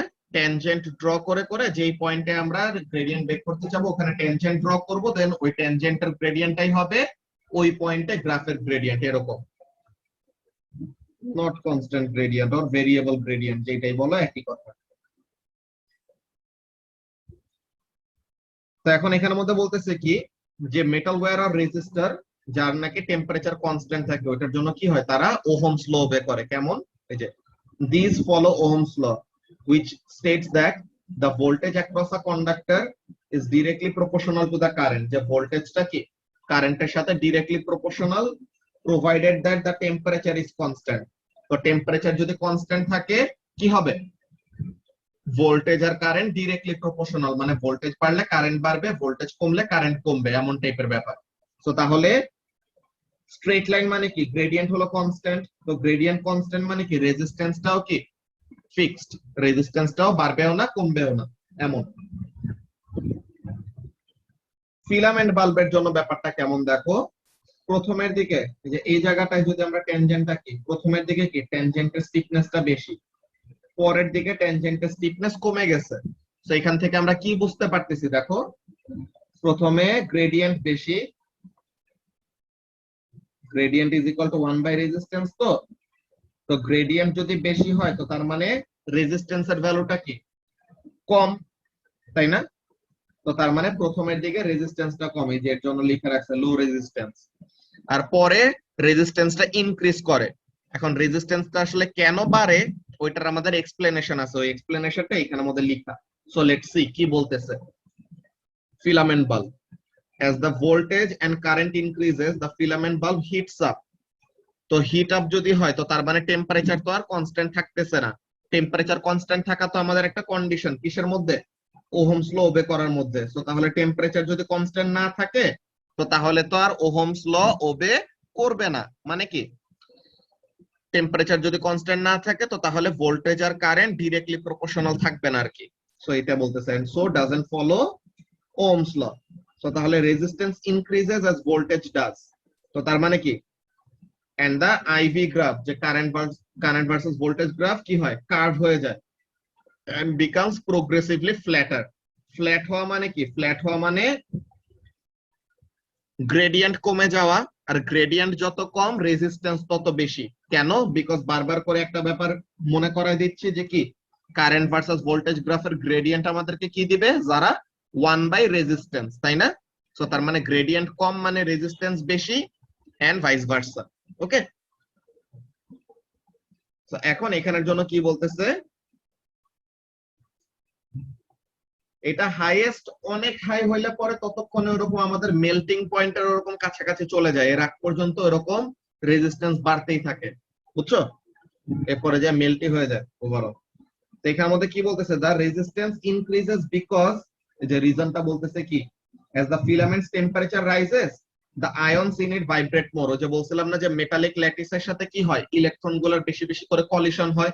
তো বলতেছে so the free electrons collide with মানে bump into them more। তো তার মানে বেশি বেশি করে কলিশন হবে, তো যত বেশি কলিশন তত বেশি কি রেজিস্ট্যান্স, তাই না?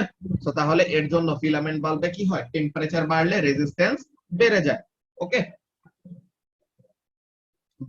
ডায়োডের কথা আগে বলে আসছিলাম ওই সার্কিট সিম্বলের মধ্যে, কেমন জিনিস, যে সে এক ডিরেকশনে কারেন্টকে একদম ইজিলি ফ্লো করতে দেয়, আর উল্টা ডিরেকশনে কারেন্টটা ফ্লো করতে নিলে কি করে, তাকে বলতে গেলে ফ্লোই করতে দেয় না, অনেক অনেক হাই রেজিস্ট্যান্স দিয়ে তাকে কি করে, অপোজ করে। তো তাহলে এই যে দেখো এই জায়গাটায় উল্টা ডিরেকশনে, যে নেগেটিভ ডিরেকশনে যখন নাকি ফ্লো করতে চাচ্ছে তখন কি অনেক হাই রেজিস্ট্যান্স অফার করতেছে, কিন্তু যখন নাকি পজিটিভ ডিরেকশনে ফ্লো করতে চাচ্ছে তখন কি তাকে একদম easily very very low resistance offer করতেছে। তো বলতেছে কি দেখো, the resistance is very high in one direction, so তাহলে current is approximately 0 and low in the opposite direction। যে এক ডিরেকশনে কারেন্টকে বলতে গেলে ফ্লোই করতে দেয় না, আর আরেক দিকে একদম তাকে ইজিলি ফ্লো করতে দেয়। তো এটা দিয়ে আমাদের কাজটা কি, এটার ভিতরে আসলে কি থাকে, এটা আসলে সেমিকন্ডাক্টর দিয়ে বানানো, বুঝছো? সেমিকন্ডাক্টর দিয়ে আমাদের কয়েকটা জাংশন বানানো যায়। সেমিকন্ডাক্টরের কতগুলি টাইপ আছে, এগুলো তোমরা ইলেকট্রিসিটির অন্য বড় লেভেলের বই নিলে পরে পাবা। সেমিকন্ডাক্টরের দুইটা টাইপ আছে, একটা হলো এন টাইপ সেমিকন্ডাক্টর মানে হলো নেগেটিভ টাইপ সেমিকন্ডাক্টর, আর একটা হলো পি টাইপ সেমিকন্ডাক্টর মানে পজিটিভ টাইপ সেমিকন্ডাক্টর। তো এরকম এন টাইপ আর পি টাইপের কতগুলি জাংশন এমন এমন মিলায়ে ডায়োড বানানো যায়, বুঝছো? এই জিনিসটা একটা ইন্টারেস্টিং জিনিস দেখাই। এটা তোমাদের এএস এ যখন নাকি এএস এ উঠবা ইউনিট 2 তে আমাদের ইলেকট্রিসিটি, ওই ইলেকট্রিসিটির মধ্যে আমরা এখানেও জাংশনের ব্যাপারে ওরকম পুরোপুরি বলা নাই, বাট সেমিকন্ডাক্টর রিলেটেড আমাদের পড়ালেখা আছে আর কি। তো কয়েকটা ব্যাপার একটু তাও পাবা। দেখাই, এটা হলো এএস এর বই, এই যে সেমিকন্ডাক্টরস এএস এর বই। দেখছো দাগায় দাগায় কি অবস্থা স্টুডেন্টদের পড়াইতে পড়াইতে। তো এখানের মধ্যে সেমিকন্ডাক্টর কিভাবে কি কাজ করে, এই যে সেমিকন্ডাক্টরের প্রসেস, এই যে যেটা বললাম একটু আগে এন টাইপ আর পি টাইপ, এগুলা সেমিকন্ডাক্টর গুলো জাংশন মিলায় দেন ইভেন্চুয়ালি কি করে, এই যে আর ডায়োড ইজ মেড, এই যে দেখো a diode is made by joining different types of semiconductors which normally create an energy barrier at a junction between them. তাহলে ওরকম ডিফারেন্ট টাইপের সেমিকন্ডাক্টর মিলে জাংশন বানায়, যেটা কি করে, this blocks the movement of charge carriers across the barrier, যে এক ডিরেকশনে ফ্লো করতে দেয় না আর উল্টা ডিরেকশনে অল্প একটু ভোল্টেজেই ফ্লো করতে পারে। তো এইসব ব্যাপারগুলো বড় হইলে পরে তাও পাবা, বুঝতে পারছো? এগুলা জি স্যার। এসআই। Okay sir. হ্যাঁ, কিছু বলতেছো মাহফুজ? No sir. আচ্ছা, তো এখন এখানের মধ্যে কাজটাকে আমরা যদি দেখি ডায়োডের পরে,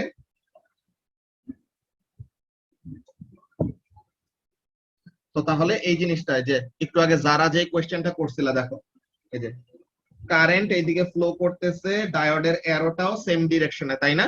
তো তাহলে এখানে কি করতে দিবে, কারেন্টটাকে ফ্লো করতে দিবে, রাইট? সো কারেন্টটা ফ্লো করলো, তো তখন বাল্বটা জ্বললো। এখন কারেন্ট এইদিকে ফ্লো করতেছে কিন্তু ডায়োডের অ্যারোর ডিরেকশনটা কোন দিকে, অপোজিট নাকি? সো তাহলে এদিকে কি কারেন্টটা ফ্লো করতে দিবে নাকি দিবে না? দিবে না। তো তাহলে এই জন্য বাল্বটা জ্বলবে না, বুঝতে পারছো? তো তাহলে এটার খুবই খুবই ইম্পর্টেন্ট একটা কাজ আছে, কি করা যায়, ডায়োড ইউজ করে অল্টারনেটিং কারেন্টকে ডিরেক্ট কারেন্টে কনভার্ট করা যায়, যেটাকে বলা হয় রেকটিফায়ার সার্কিট বা rectification. An important use of diodes is converting AC to DC, a process called rectification. Rectification এর মেইন আমাদের লিটারাল ইংলিশ ডেফিনেশন কি, পিউরিফিকেশন, তাই না? সো এটা জাস্ট কি করে, এসি থেকে ডিসি তে কনভার্ট করে, বুঝতে পারছো? আরো কয়েকটা ইম্পর্টেন্ট কাজ আছে ওইসব। এসি থেকে ডিসিতে কিভাবে কনভার্ট করে? এই যে অল্টারনেটিং কারেন্ট তো তোমার দুই দিকেই ফ্লো করতে চায়, একবার পজিটিভ থেকে, এই যে একবার এটা পজিটিভ একবার এটা নেগেটিভ, এরকম। আবার একটু পরেই যেটা তখন নেগেটিভ ছিল ওটা পজিটিভ হয়ে যায়, যেটা তখন পজিটিভ ছিল ওটা নেগেটিভ হয়ে যায়, তো তখন আবার উল্টা দিকে ফ্লো করতে নেয় নাকি? সো এখন একবার ক্লকওয়াইজ একবার অ্যান্টি ক্লকওয়াইজ, একবার ক্লকওয়াইজ একবার অ্যান্টি ক্লকওয়াইজ, এরকম করে কারেন্ট ফ্লো করা মানে কি, এটা হলো আমাদের অল্টারনেটিং কারেন্ট। সো এখানের মধ্যে যদি আমরা কি করি, এখানের মধ্যে যদি আমরা একটা ডায়োড লাগাই দেই, তো তখন কি হবে, কারেন্টটা জাস্ট এই অ্যান্টি ক্লকওয়াইজ ডিরেকশনে ফ্লো করতে দিবে, ক্লকওয়াইজ ডিরেকশনে যখন আসবে তখন কি হইতে দিবে না, কারেন্টটাকে ফ্লো করতে দিবে না, বুঝতে পারছো? যে এরকম অল্টারনেটিং আচ্ছা, কারেন্টটা এমন ছিল। সো এখন জাস্ট অ্যান্টি ক্লকওয়াইজ হলো এই জায়গাটা, তো অ্যান্টি ক্লকওয়াইজটাকে ফ্লো করতে দিল, ক্লকওয়াইজের জায়গাটার সময় কি অপোজ করে, এখানে কোনো কারেন্ট নাই। দেন আবার অ্যান্টি ক্লকওয়াইজের সময় ফ্লো করতে দিছে, ক্লকওয়াইজের সময় আবার তাকে ফ্লো করতে দিল না, অ্যান্টি ক্লকওয়াইজের সময় আবার ফ্লো করতে দিছে, সো এরপর দিল না। তো তার মানে কারেন্টটা দেখতে এমন হয়ে যাবে, এই এই এই। সো তার মানে কি, সে জাস্ট অলওয়েজ কি আছে, একটা অ্যাক্সিসে আছে। তো তার মানে আমরা কি বলছিলাম, এসি আর ডিসির মধ্যে ডিফারেন্স, যে কারেন্ট বাড়তে কমতে পারে কিন্তু অ্যাজ লং অ্যাজ সেম অ্যাক্সিসে আছে, তো তার মানে তখন সে কি ডিরেক্ট কারেন্ট, তাই না? তো তাহলে এরকম হলো ব্যাপারটা, ওকে। এখন ভেরিয়েবল রেজিস্টার, ভেরিয়েবল রেজিস্টারের কাজটা কি, ডায়োডের এরকম ভ্যালু না। ডায়োড ওটা কি করে, ডায়োডের আমাদের একটা থ্রেশহোল্ড থাকে যে 0.6 ভোল্ট তার জাস্ট লাগে। ওটার কোনো এমন নাই যে এত কারেন্ট ম্যাক্সিমাম নিতে পারবে, সে যত মন চায় তত কারেন্টই ফ্লো করতে দিতে পারে, বুঝছো, ফিউজের মতো না। ওকে, Okay, sir. আচ্ছা। তো এখন ভেরিয়েবল রেজিস্টরটা কি, ম্যানুয়ালি আমরা রেজিস্ট্যান্স বাড়াইতে পারবো কমাইতে পারবো। ওকে, তো variable resistor, the resistance can be manually varied, crucial for experiments where you need to vary the current or voltage। তো তার মানে যেসব এক্সপেরিমেন্টস গুলাতে আমাদের কারেন্ট বা ভোল্টেজ চেঞ্জ করতে হইতে পারে, তো ওগুলোর জন্য আমরা কোন টাইপের কম্পোনেন্ট ইউজ করব, একটা ভেরিয়েবল রেজিস্টর ইউজ করব। তো তাহলে কি বলতেছে, here two decrease the current across the bulb, যে বাল্বের ভিতর দিয়ে যেন কম কারেন্ট যায়, তো এর জন্য কি করব, ভেরিয়েবল রেজিস্টর রেজিস্ট্যান্সটা বাড়ায় দিব। যদি আমরা চাই বেশি কারেন্ট ফ্লো করাইতে, তো তখন কি করব, ভেরিয়েবল রেজিস্টর রেজিস্ট্যান্সটা কমাই দিব।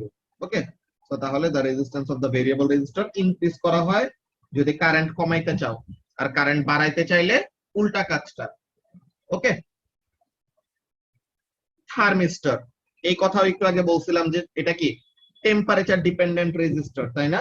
যার সিম্বল হলো এরকম। কি হয়, টেম্পারেচার বাড়লে রেজিস্ট্যান্স কমে যায় এন্ড ভাইস ভার্সা। তো তাহলে যে টেম্পারেচার বাড়লে রেজিস্ট্যান্স কমে, এই যে resistance decreases as temperature increases. কি করা যায়, টেম্পারেচার সেন্সর সার্কিটে ইউজ করা যায়, যেমন কম্পিউটারস, ফ্রিজার্স, এইসব টাইপের কাজে can be used for temperature sensor. LDR এর কাজটা কি, এটা হলো আমাদের লাইট ডিপেন্ডেন্ট রেজিস্টর। এটা থার্মিস্টর যেরকম টেম্পারেচারের উপর ডিপেন্ড করে, এলডিআর কি করবে, লাইটের ইন্টেন্সিটির উপর ডিপেন্ড করবে। লাইট ইন্টেন্সিটি বাড়লে রেজিস্ট্যান্স কমবে, লাইট ইন্টেন্সিটি কম থাকলে রেজিস্ট্যান্স বেশি হবে। এই যে লাইট ইন্টেন্সিটি যত বাড়ে রেজিস্ট্যান্স তত কমে যায়। তো এই যে বলতেছে resistance decreases as the amount of light that shines on the resistor increases, can be used as light sensor in example automatic lighting control। ওকে, এইগুলা নিয়ে তো কারো কোনো কনফিউশন নাই আছে, থার্মিস্টর, এলডিআর এইসবের, এগুলা জাস্ট আমাদের নেম ড্রপ করতেছি, আগের গুলা তো মনেই আছে, জাস্ট একবার বলে দিলে মনে পড়ে যাচ্ছে সবার, যদি কারো ভুলে যেয়ে থাকো কোনো কিছু। এরপর আমাদের ইলেকট্রিক চার্জ, এটা হলো চ্যাপ্টার 9, এটা আমরা নেক্সট দিন পড়বো, ঠিক আছে? আচ্ছা, ইন ডেপথে যদি বলি, এখানের মধ্যে খেয়াল করো কাজটা কি, এটাও আমাদের সেমিকন্ডাক্টর, ঠিক আছে? থার্মিস্টরও একটা সেমিকন্ডাক্টর দিয়ে বানানো, লাইট ডিপেন্ডেন্ট রেজিস্টরও এরকম সেমিকন্ডাক্টর দিয়ে বানানো। কাজটা কি হয় দেখো, যে তোমার মেটাল কেন এত ভালো কন্ডাক্টর বলো তো মাহফুজ? এটা অনেকগুলো ফ্রি ইলেকট্রন থাকে। এক্সেলেন্ট, মেটালস এর এত এত বেশি ফ্রি ইলেকট্রন থাকে দেখে সে তো নরমাল রুম টেম্পারেচার এন্ড প্রেসারেই এত ভালো মতো কি করতে পারে, ইলেকট্রিসিটি কন্ডাক্ট করতে পারে, বুঝছো? কিন্তু এখানের মধ্যে আমাদের কাজটা কি হয়, সেমিকন্ডাক্টরের তো মেটালের মতো এত বেশি ফ্রি ইলেকট্রন নাই, বুঝছো? তো তাহলে সে নরমালি এত ভালো কন্ডাক্টর না, এর জন্যই তো নামের মধ্যে সেমি, তাই না? এখন দেখো কি হয়, যখন নাকি টেম্পারেচার বাড়বে, তো তখন কি, যেসব ইলেকট্রন গুলি এতক্ষণ ফ্রি ছিল না, মানে কি যেসব ইলেকট্রন গুলো এতক্ষণ আউটার শেলে আটকায় ছিল, যে অ্যাটমের আউটার শেলে কি থাকে, ইলেকট্রন থাকে না, তো যেসব ইলেকট্রন গুলা আউটার শেলে আটকায় ছিল, তারা তো এতক্ষণ কি করতে পারতেছিল না, তারা কি কন্ডাকশন প্রসেসে পার্টিসিপেট করতে পারতেছিল? No sir. তো এখন যখন নাকি টেম্পারেচার বাড়বে, তখন কি হবে, ইলেকট্রনস গুলো আরো এনার্জি গেইন করবে, আউটার শেল ইলেকট্রন গুলা। তো ইলেকট্রন গুলা যখন এনার্জি গেইন করবে, they will be set free from the outer shell, যেখানে তারা এতক্ষণ বাউন্ড হয়েছিল, আটকায় ছিল, ওখান থেকে তারা ছুটে যাবে। তো যত যত ইলেকট্রন আউটার শেল থেকে এরকম ছুটে আসবে, তত কি হবে, নাম্বার অফ ফ্রি ইলেকট্রন বেড়ে গেল না এখন? জি স্যার। তো তাহলে এই যে নাম্বার অফ ফ্রি ইলেকট্রন যে বেড়ে গেল, তো এখন কি হবে, কারেন্ট বেড়ে যাবে, আর কারেন্ট যদি বাড়ে মানে রেজিস্ট্যান্সটা কি হচ্ছে, কমে যাচ্ছে। বুঝতে পারলা ব্যাপারটা? জি স্যার, বুঝেছি। তাহলে এটা হলো থার্মিস্টরের জন্য। ওরকম সেম ওয়েতে দেয়ার আর ওয়েজ যে লাইট এনার্জি ইউজ করেও ইলেকট্রন গুলা কি করতে পারে, এসকেপ করতে পারে। যে লাইট ইন্টেন্সিটি যখন বাড়বে, তখন কি হবে, more and more electrons will get free from the outer shell. Photoelectric ইফেক্টের সাথে কাজ আছে, কিন্তু এটা ফটো ইলেকট্রিক ইফেক্ট ইয়াস তুমি বলতে পারো, কিন্তু ফটো ইলেকট্রিক ইফেক্ট আমরা স্পেসিফিক্যালি মেটালের জন্য বলে আসি, ঠিক আছে? এইখানেও ফটো ইলেকট্রিক ইফেক্টের টাইপেরই কাজ হয়। কি হয়, তোমার লাইট ইন্টেন্সিটি যত বেড়ে যায় ইলেকট্রনস গুলা তত বেশি বেশি করে এনার্জি গেইন করে, যারা এতক্ষণ কি ছিল, আটকায় ছিল। মনে করো ব্যাপারটা হলো এরকম, এই হলো তোমার বাসা, তোমার বাসার নিচে দিয়ে ছোট একটা মিছিল যাচ্ছে, কয়েকজন ছেলে মেয়ে মিলে মিছিল করতেছে। তো এখন তুমি আর মোনায়েজা যাইতে চাচ্ছ বাইরে, যে মিছিলে জয়েন করতে চাচ্ছ, কিন্তু তোমাদের প্যারেন্টস দিতেছে না, এমন টাইপের অবস্থা। সো এটা কি, তোমরা কন্ডাকশন প্রসেসে বা এই যে যারা মিছিল করতেছে তারা তো একটা সার্টেন মুভমেন্ট করতেছে না, তোমরা ওই মুভমেন্টে কি করতে পারতেছো না, পার্টিসিপেট করতে পারতেছো না। নাও যত এরকম কি হবে, তোমরা মনে করো কোন একটা খবর দেখলা যে তারা অ্যাকচুয়ালি কেন এই মিছিলটা করতেছে, সো এখন তোমরা যত কি করবা, ওই খবর দেখে যত নাকি কি হবে, তোমাদের আর্জ বাড়বে যে তোমাদের আম্মু যতই না করুক না কেন তোমরা তাও কি করবা, জোর করে বের হয়ে যাবে এন্ড এই মিছিলে পার্টিসিপেট করবা। সো তখন কি হাঙ্গার স্ট্রাইক। আচ্ছা, তো এখন এখানের মধ্যে কাজটা কি হয়, এখানের মধ্যে ব্যাপারটা হলো এরকম যে তোমরা যত এরকম টিভিতে নিউজ দেখতেছো যে why they are actually doing this, ঠিক আছে? তো তখন তোমরা তোমাদের মাকে কনভিন্স করলা বা জোর করে বাসা থেকে বের হয়ে গেলা, দেন কি হইতেছে, মিছিলে আরো নাম্বার অফ পার্টিসিপেন্টস বেড়ে গেল, মাহফুজ আর মোনায়েজা চলে আসছে। তো এতক্ষণ ধরে মুবাশশিরা যাইতে পারতেছিল না, কেন? বিকজ ওর কোনো ফ্রেন্ড এখানের মধ্যে ছিল না। তো এখন মুবাশশিরা বলবে কি, যে মোনায়েজা গেছে আমাকে যাইতে দাও, বুঝছো? তো তখন মুবাশশিরা এসে জয়েন দিল। তো এইভাবে করে করে আস্তে আস্তে কি হইতেছে, এইগুলা কি, these are the free electron. So তাহলে যত এরকম নাম্বার অফ ফ্রি ইলেকট্রন বাড়বে তত কি হবে, কারেন্ট বাড়বে, তো তত কি হয়ে যাবে, রেজিস্ট্যান্স কমে যাবে। ব্যাপারটা কি ক্লিয়ার হয়েছে? Clear, sir. ওকে, এখন আমরা একটা কাজ করব। আজকে তো আমাদের চ্যাপ্টার 7 আর 8 শেষ করলাম। ফার্স্টে সামিরার প্রবলেম ছিল কোশ্চেন নাম্বার 4 এ, তাই না, ওয়ার্কশিটের? সো তাহলে আমরা একটু কোশ্চেন নাম্বার 4টা দেখে নেই।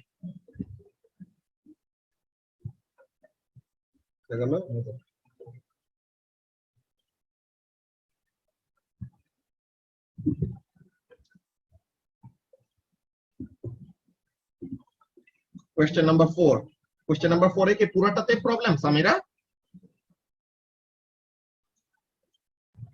হ্যাঁ ভাইয়া, পুরাটা বুঝিলে ভালো হয়। আচ্ছা, তো এখন এখানের মধ্যে দেখো কাজটা কি কি বলতেছে।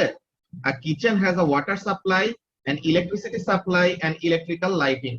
তো এখন বলতেছে যে there are several technical appliances in the kitchen.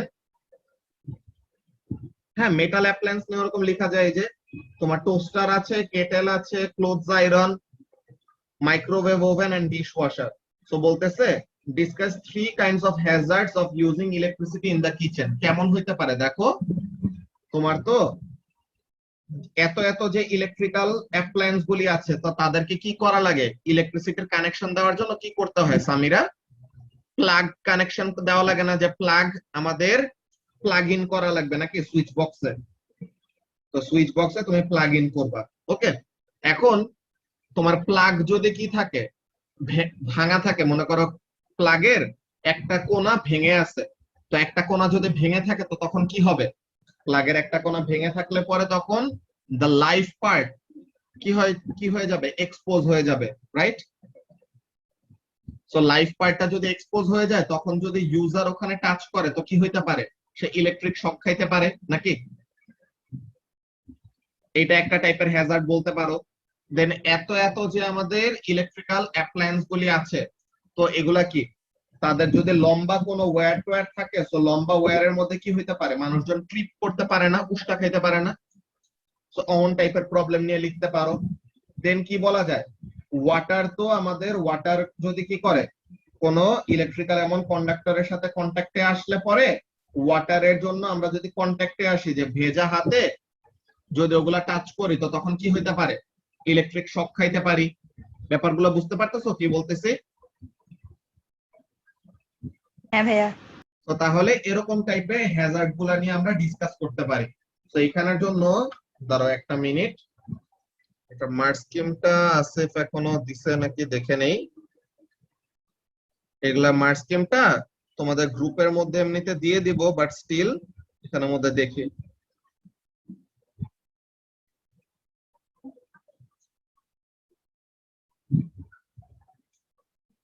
আচ্ছা, আসিফ এখনো দেয় নাই ওইটা, ঠিক আছে। আমি তোমাকে এটা মার্ক স্কিমটা তাহলে দিয়ে দেবো আসিফের কাছ থেকে একটু পরে নেওয়ার পর, দেন তুমি ওইটা দেখে বললো যে ওগুলা দেখে কোনো প্রবলেম আছে নাকি, যদি স্টিল থাকে দেন ওগুলা নিয়ে আমরা কথা বলবো নি। ওকে সামিরা? ওকে ভাইয়া। আচ্ছা, সো আমরা আজকের ক্লাসটা এখন এখানে শেষ করব। এন্ড আরেকটা জিনিস, হ্যাঁ করব, এটা তো হাঙ্গার স্ট্রাইকে ওগুলা জয়েন করে এগুলা ব্যাপার না। আচ্ছা, সো তাহলে যে কথাটা বলতেছিলাম, তো তোমাদেরকে চ্যাপ্টার 7 আর চ্যাপ্টার 8 এর ওয়ার্কশিট গুলো আমি দিয়ে দেব, তাহলে যেন তোমরা নেক্সট ক্লাসের আগে সলভ করে রাখতে পারো। ওকে, এন্ড ক্লাসের টাইমে ওয়ার্কশিটটা এখানে আছে, যে আমার যে আরেকটা ওয়ার্কশিট নিজে সলভ করে দেওয়ার কথা, কিন্তু এটা সলভ করতে গেলে it will take actually a longer amount of time, তো তখন আমাদের রিভিশনটা স্লো ডাউন হয়ে যাবে। তো আমি এখানের মধ্যে ব্যাপারটা চাচ্ছি যে ওয়ার্কশিট গুলো তোমাদেরকে দিয়ে দিব, ঠিক আছে? যারা ওয়ার্কশিট গুলো তোমাদেরকে দিয়ে দেওয়ার পর দেন প্রবলেম গুলো সলভ করালে পরে বেটার হয়, বিকজ আমরা তো কোয়েশ্চেন পেপার সলভিং ক্লাসেস গুলাতে অলরেডি করাইছিলাম, বাট স্টিল তোমরা নিজেরা সলভ করতে সময় প্রবলেম ফেস করলে পরে ওগুলো আমি লাইভ ক্লাসে দেখাই দিব, বুঝতে পারছো? আমি পুরোটা এক্সপ্লেন করে করে করাইতে গেলে it will itself take one complete class, বুঝতে পারছো যারা? আচ্ছা ভাইয়া। ঠিক আছে, সো তাহলে পরে আমরা নেক্সট ক্লাসে চ্যাপ্টার 9 শেষ করে এন্ড এই বাকি সব ওয়ার্কশিট গুলা শেষ করে we will be done with electricity, then এই উইকের ফ্রাইডেতে ইলেকট্রিসিটির উপরে টেস্ট দিব। ওকে, তো আজকের ক্লাস আমাদের এখন এখানেই শেষ। বাংলাদেশে খেলা ওইদিকে শুরু হয়ে গেছে, একটু খেলা দেখতে যাই। ওকে, আল্লাহ হাফেজ। Sir.